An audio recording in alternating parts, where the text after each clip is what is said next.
Have you ever wondered what one change could do to affect the entire world? What would happen? What would be the reaction to that? Well, that's what the Man in the High Castle kind of answers. It's basically, the whole world is basically, this is not the story, it's just what the world is. It's basically, what if we lost World War II? What if the Axis powers won? What would happen? What would it be like? And basically, how would American life be affected? So basically, because since, Nazis and the Japanese don't really get along that well, the western coast is owned by Japan, eastern coast is owned by Nazis. And the middle area around the Colorado Mountain area, just that whole region, is the neutral zone. That's the buffer zone between both sides. And how each the cultures kind of flow into that and all that. But the storyline, and there's like not just one storyline, there's several different storylines, even both book and the series. It's I have read the book in high school, and it's been a few years since I listened to the audio book, so I kind of don't remember 100% about the original storylines of the book. But the storylines for the TV series is that there's several different ones. There's the main one, which is also the main one in the story, which is, and I mean in the novel is, which is that there's these is the film reels, The Grasshopper Lies Heavy. In the book, it was actually a novel, but in the television series, it's film reels. And it shows our reality, basically us winning the war, and how that affects the personal lives of everybody, and as well how it incites the rebellion. And then there's another story, and there's kind of like not really a love triangle, but a conflict between three different people over how to deal with this, and how to about love, and about what to do with this information, but move on, try and fight, and all this different stuff. There's also a storyline with a Nazi agent who gets involved with the film reels and is losing faith in his government, and is not sure what to do with his life and how to treat people and all that stuff. There's also a storyline with a Japanese trader who's trying to keep peace between the Japanese and the Nazis, and is by trying to secretly hand off information from the Nazis to a Japanese scientist discreetly without anybody knowing, so that the Japanese has some deterrence, so that it keeps a balance of peace. There's also a storyline involving a Jew who is imprisoned because they believe he has information which he doesn't have, and they torture him and almost kill him, but kill his sister and nephew and niece, and thus, making him angry, and thus wanting to go on revenge, and how that affects his life and his friends. There's also a storyline involving there's more, even though most of the storylines take place on the West Coast, or some for the East Coast as well. There's a storyline involving a Nazi high command officer who has to deal with problems at home because he has a family, but also problems with government because Hitler's dying. It's set in the 1960s, and Hitler is actually dying, and therefore there's a power struggle. People who are very high up want to gain that power, but also get rid of people that might go against them, and thus this Nazi official has an assassination attempt on his life, and he tries to figure out who did it. So there's that, and the power struggle to want to overthrow Hitler and take his power and control the world to make the future their own, rather than continue his future. So there's that. That's pretty interesting.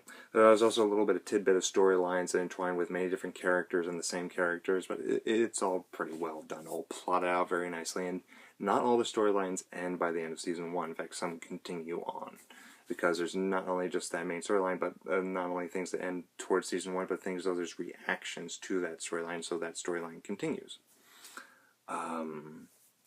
These sets are beautiful. I mean, they've really, not only they film in some real locations, but the sets they built were beautiful and designed, very well done. The costumes fit the period, as well as both sets and costumes have influence from the different cultures. Like California has like American as well as Japanese influence into it. Same thing with the Nazis. There's American influence as well as Nazi influence tied in with there, because the American influence is trying to be wiped out, and the Nazi and Japanese influence is trying to blend in and then cover all that. So that was pretty cool. The actors were all very well casted. I was thoroughly impressed. Some of them, especially if I remember the character, I was like, wow, they picked, particularly the trade master, Tagomi. He was cast by a very respected Japanese actor, and I was like, for a role like this, it needed a respectable person. They picked the right respectable person, and particularly the position needs a respectable person. So it's very well done, very well casted, very well performed by everybody. Everybody did a wonderful job. I loved it. Good job. The stories were all good. The way they were plotted out, written, and directed were very well done. I loved it. There are, great differences between the book and the series, but I can't remember much of the book because, like I said earlier, I read in high school, and it's been a few years since I listened to the audiobook, which is why this is just a review of the first season and not a book review and a series review as well.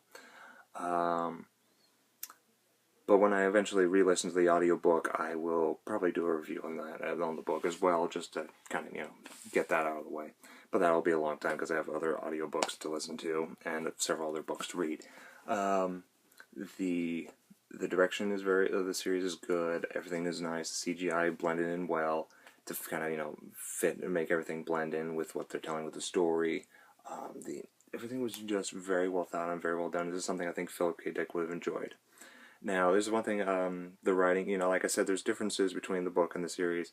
Ever since The Walking Dead figured out how to dishonor the source material while at the same time honoring the source material, meaning they go away from the source material but plot it in, but making it in a way that would make you go, you know what, that could have happened in the source material, that's how it could have happened, it fits, blah, blah, blah, and it's fine.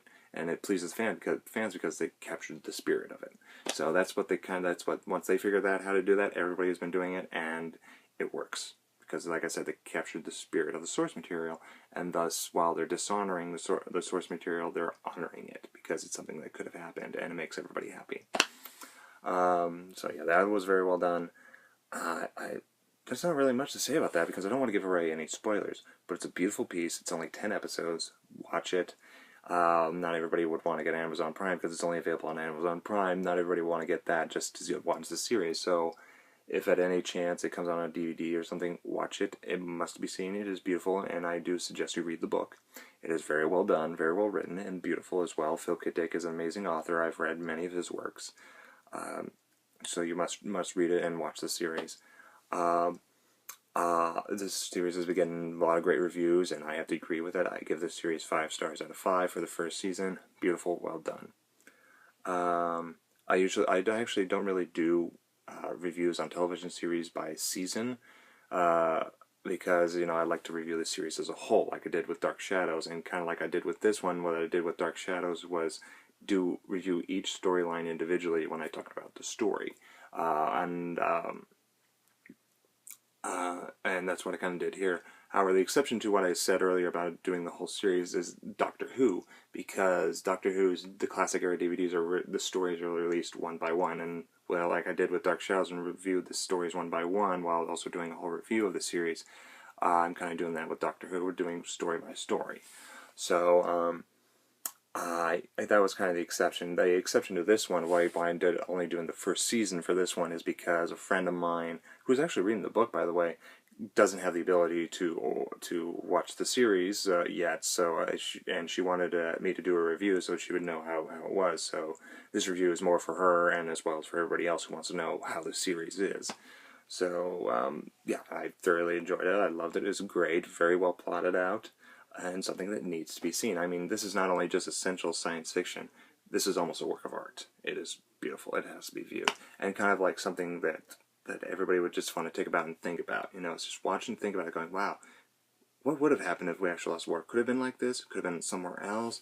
Like, it would get people talking, kind of get their imaginations going. And also this would be something fun because I know I have a few friends who like World War II stuff, and they're very picky about, Nazi paraphernalia and this and that. In fact, the costumes for the Nazis were brilliant, by the way. So that they would kind of like want to nitpick, but also pick apart. They're like, oh, this looks great. This is, I think, how the Nazis would have done it. Or they would have enjoyed that as well. So this is kind of fitting for everybody. And it's also a drama. So people who are looking for good drama can watch this as well. It's something for everybody. So that's all I can pretty much talk about with this. Like I said, I don't want to give out any spoilers, and I have to wait for season 2 to tell us to say more, because the way it ended makes you go, wow, I have to see more. So I can't wait for season 2. Thank you for watching, and have a nice day.